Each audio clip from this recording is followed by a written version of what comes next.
ក្រោយពិធីមង្គលការតូចមួយដែលពោពេញដោយស្នាមញញឹមនិងសំឡេងអបអរសាទរលោកលងនិងស្រីពើបានត្រឡប់មកផ្ទះថ្មីរបស់ពួកគេនៅជាយភ្នំផែនផ្ទះធំដែលធ្លាប់ស្ងាត់អស់ជាច្រើនឆ្នាំឥឡូវត្រូវបានតុបតែងដោយផ្កាសនិងភ្លើងពណ៌ក្តៅខ្យល់ពេលយប់បក់ស្រាលតាមវាំងនន់ខណៈសំឡេងភ្លេងមង្គលការនៅតែដូចលាន់ក្នុងចិត្តអ្នកទាំងពីរ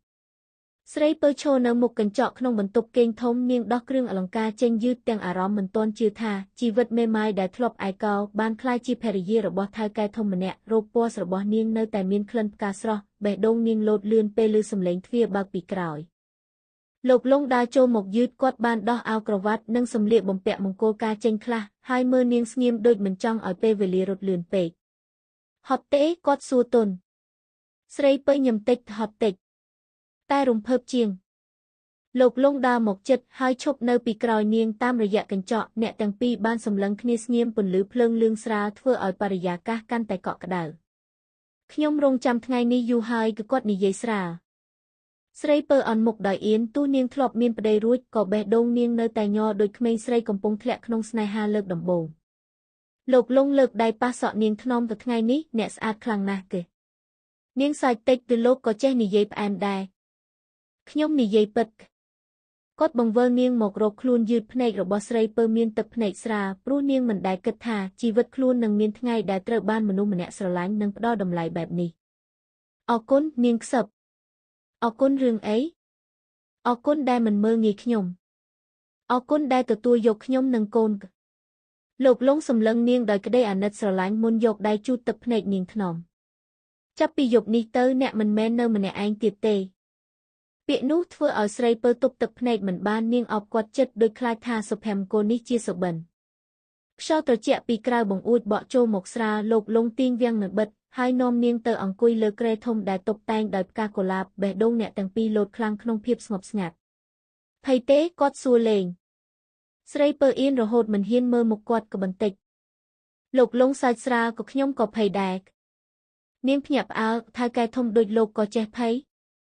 ព្រោះខ្ញុំមិនចង់ធ្វើឲ្យអ្នកមិនសប្បាយចិត្តស្រីពើញឹមទាំងភ្នែកក្រហមគាត់មិនដូចបុរសដែលនាងធ្លាប់ជួបទេគាត់មិនប្រើអំណាចមិនធ្វើឲ្យនាងមានអារម្មណ៍ថាជាកម្មសិទ្ធិផ្ទុយទៅវិញគាត់មើលថែនាងដូចអ្វីមានតម្លៃបំផុតលោកលងកាន់ដៃនាងយឺតហើយថើបលើក្នុងដៃស្រាលស្រីពើបិទភ្នែកយឺតខណៈបេះដូងនាងពោពេញដោយក្តីកក់ក្ដៅស្រីពើបាទខ្ញុំស្រឡាញ់អ្នកពាក្យសាមញ្ញបីម៉ាត់នោះធ្វើឲ្យទឹកភ្នែកនាងហូរចុះម្ដងទៀតនាងងក់ក្បាលតិចខ្ញុំក៏ស្រឡាញ់លោកក្រោមពន្លឺភ្លើងស្រាលក្នុងបន្ទប់យប់ដំបូងនៃជីវិតប្តីប្រពន្ធថ្មីបានពោពេញដោយភាពទន់ភ្លន់និងក្តីស្រឡាញ់មិនមានភាពប្រញាប់ប្រញាល់មិនមានពាក្យធ្ងន់ធ្ងរមានតែបេះដូងពីរដែលធ្លាប់ឯកោកំពុងរៀនរស់ជាមួយគ្នាជាថ្មីក្រោយមកអ្នកទាំងពីរអង្គុយនិយាយគ្នារហូតដល់យប់ជ្រៅពួកគេចែករំលែកអតីតកាលក្តីឈឺចាប់និងក្តីស្រមៃអនាគតស្រីពើប្រាប់ថានាងចង់បើកហាងតូចមួយសម្រាប់កូននៅថ្ងៃក្រោយលោកលងវិញនិយាយថាគាត់គ្រាន់តែចង់មានគ្រួសារដែលអង្គុយញ៉ាំបាយជុំគ្នារៀងរាល់ល្ងាចសាមញ្ញប៉ុណ្ណឹងនាងសួរទាំងសើចសម្រាប់មនុស្សដែលធ្លាប់ឯកោវាមិនសាមញ្ញទេស្រីពើសម្លឹងគាត់ស្ងៀមមុនផ្អែកក្បាលលើស្មាគាត់ក្រៅបង្អួចភ្លៀងតិចចាប់ផ្ដើមធ្លាក់ខ្យល់យប់ត្រជាក់តែខាងក្នុងបន្ទប់វិញកក់ក្ដៅដោយស្នេហាហើយនៅយប់នោះមនុស្សពីរនាក់ដែលធ្លាប់ខូចចិត្តនឹងរស់ក្នុងភាពឯកោទីបំផុតបានរកឃើញកន្លែងដែលបេះដូងអាចសម្រាកបានពិតប្រាកដភ្លៀងនៅតែធ្លាក់ស្រាលក្រៅបង្អួចខណៈពន្លឺភ្លើងលឿងក្នុងបន្ទប់គេងបំភ្លឺមុខស្រីពើយ៉ាងទន់ភ្លន់នាងនៅផ្អែកលើស្មាលោកលងស្ដាប់សំឡេងបេះដូងគាត់លោតយឺតសម្រាប់នាងវាជាអារម្មណ៍សុខសាន្តដែលមិនធ្លាប់មានយូរមកហើយលោកលងយកភួយមកគ្របលើស្មានាងថ្នមត្រជាក់ទេស្រីពើងក់ក្បាលតិចអត់ទេមានលោកក្បែរកក់ក្ដៅហើយគាត់ញឹមស្រាលមុនយកដៃស្ទាបសក់នាងយឺតពេលនោះបរិយាកាសស្ងប់ស្ងាត់ខ្លាំងរហូតឬតែសំឡេងភ្លៀងនិងដង្ហើមរបស់អ្នកទាំងពីរស្រីពើលួចសម្លឹងមុខប្តីថ្មីរបស់នាងទោះគាត់មិនមែនបុរសវ័យក្មេងដូចមុនតែក្នុងភ្នែកនាងគាត់ជាមនុស្សដែលផ្ដល់សុវត្ថិភាពនិងក្តីស្រឡាញ់ច្រើនជាងគេលោកនាងហៅស្រាលបាទខ្ញុំសួរអីមួយបានទេបានតាថ្ងៃដែលខ្ញុំមកសុំការងារដំបូងលោកមានអារម្មណ៍អីពេលឃើញខ្ញុំ លោកលងសើចតិចដូចនឹកឃើញអតីតកាលដំបូងខ្ញុំគ្រាន់តែអាណិតអ្នកតែពេលឃើញអ្នកខំរស់ដើម្បីកូនខ្ញុំចាប់ផ្ដើមគោរពអ្នកហើយមិនដឹងតាំងពីពេលណាខ្ញុំចាប់ផ្ដើមមើលរកអ្នករាល់ថ្ងៃស្រីពើអៀនរហូតញឹមមិនឈប់ហើយពេលខ្ញុំគេចពីលោកវិញខ្ញុំស្ទើរតែឈួតក៏គាត់ឆ្លើយភ្លាមធ្វើឲ្យនាងសើចចេញសំឡេងតិចលោកលងទាញនាងមកជិតបន្តិចភ្នែករបស់គាត់សម្លឹងនាងយ៉ាងទន់ភ្លន់ដូចមិនចង់ឲ្យនាងឃ្លាតឆ្ងាយសូម្បីតែមួយវិនាទីស្រីពើបាទសន្យាជាមួយខ្ញុំបានទេសន្យារឿងអីទោះថ្ងៃក្រោយមានបញ្ហាអីកុំរត់គេចពីខ្ញុំទៀតយើងដោះស្រាយជាមួយគ្នាពាក្យនោះធ្វើឲ្យស្រីពើស្ងៀមមួយផ្លែតនាងធ្លាប់រស់ម្នាក់ឯងយូរពេករហូតសាមនឹងការលាក់ទុកក្នុងចិត្តតែឥឡូវមានមនុស្សម្នាក់កំពុងប្រាប់ថានាងមិនចាំបាច់ទ្រាំម្នាក់ឯងទៀតទេនាងងក់ក្បាលយឺតខ្ញុំសន្យាលោកលងញឹមហើយថាបថ្ងាសនាងស្រាលយប់កាន់តែជ្រៅភ្លៀងក្រៅបង្អួចចាប់ផ្ដើមធ្លាក់ខ្លាំងជាងមុនស្រីពើដើរទៅបើកបង្អួចតិចដើម្បីមើលភ្លៀងខ្យល់ត្រជាក់បក់ចូលធ្វើឲ្យសក់វែងរបស់នាងរវើវាយលោកលងដើរមកពីក្រោយហើយអោបចង្កេះនាងយឺតកំពុងគិតអីនាងផ្អែកខ្នងលើទ្រូងគាត់ខ្ញុំគិតថា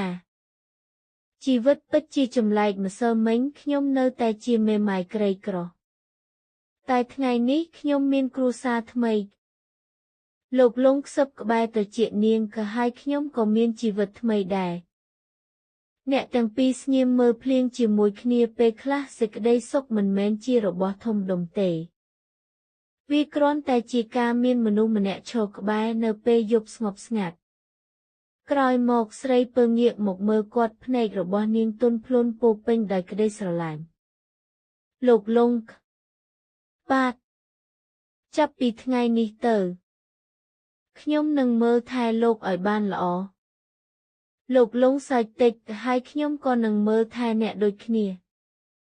គាត់លើកនាងឡើងធ្នមធ្វើឲ្យស្រីពើភ្ញាក់ផ្អើលហើយប្រញាប់ឱបពុករបស់គាត់ទាំងអៀនលោកតាក់ខ្ញុំចុះអត់យប់នេះខ្ញុំមិនចង់ឲ្យប្រពន្ធខ្ញុំដើរហត់ទៀតទេនាងសើចទាំងមុខក្រហមខណៈលោកលងនាំនាងត្រឡប់ទៅក្បែរគ្រែពន្លឺភ្លើងស្រាលនិងសំឡេងភ្លៀងក្រៅបង្អួចធ្វើឲ្យយប់នោះកាន់តែទន់ភ្លន់និងកក់ក្ដៅមុនចូលគេងស្រីពើគេងផ្អែកលើទ្រូងគាត់ហើយខ្សឹបស្រាលអរគុណដែលស្រឡាញ់ខ្ញុំលោកលងអបនាងចិត្តអរគុណដែលចូលមកក្នុងជីវិតខ្ញុំក្រោមភ្លៀងយប់ដ៏ស្ងប់ស្ងាត់នោះបេះដូងពីរដែលធ្លាប់ឈឺចាប់ទីបំផុតបានរៀនស្រឡាញ់និងទុកចិត្តម្ដងទៀតយប់កាន់តែជ្រៅភ្លៀងខាងក្រៅចាប់ផ្ដើមស្ងប់ក្នុងបន្ទប់គេងតូចមួយនៃផ្ទះថ្មីនៅភ្នំផេនមានតែសំឡេងដង្ហើមស្ងប់របស់មនុស្សពីរនាក់និងភាពកក់ក្ដៅដែលមិនធ្លាប់មានជាយូរមកហើយស្រីពើកំពុងគេងផ្អែកលើទ្រូងលោកលងដែលនាងកាន់អាវគាត់ស្រាលដូចខ្លាចបាត់បង់អ្វីមួយដែលមានតម្លៃខ្លាំងលោកលងមើលមុខនាងស្ងៀមភ្នែកពោពេញដោយសេចក្តីស្រឡាញ់និងការពារយ៉ាងស្ងប់ស្ងាត់គាត់ខ្សឹបតិចគេងសិនទៅថ្ងៃស្អែកយើងចាប់ផ្ដើមជីវិតថ្មីស្រីពើងក់ក្បាលយឺតមុនបិទភ្នែកស្នាមញឹមស្រាលលើមុខនាងបង្ហាញថាចិត្តនាងបានសម្រាកពិតប្រាកដជាលើកដំបូងក្នុងជីវិតលោកលងយកភួយគ្រប់នាងថ្នមហើយថាបថ្ងាសនាងស្រាលគាត់មិននិយាយអ្វីបន្ថែមទេព្រោះក្នុងចិត្តគាត់ដឹងថាពាក្យខ្លះមិនចាំបាច់ទៀតឡើយក្រៅបង្អួចភ្លៀងបានឈប់ស្ងប់សល់តែខ្យល់ត្រជាក់បក់ស្រាលពន្លឺព្រះច័ន្ទចេញពីពកធ្វើឲ្យបន្ទប់ទាំងមូលភ្លឺទន់ដូចជាជីវិតថ្មីដែលកំពុងចាប់ផ្ដើមលោកលងអង្គុយមើលស្រីពើយូរបន្តិចមុនខ្សឹបក្នុងចិត្តថាពីថ្ងៃនេះទៅខ្ញុំនឹងមិនឲ្យអ្នកឯកោទៀតទេគាត់បិទភ្នែកយឺតហើយដេកក្បែរនាងដោយស្ងប់ស្ងាត់យប់នោះគ្មានភាពឯកោទៀតឡើយមានតែបេះដូងពីរដែលបានជួបគ្នា និងជីវិតថ្មីដែលចាប់ផ្ដើមជាមួយសេចក្ដីសុខពិត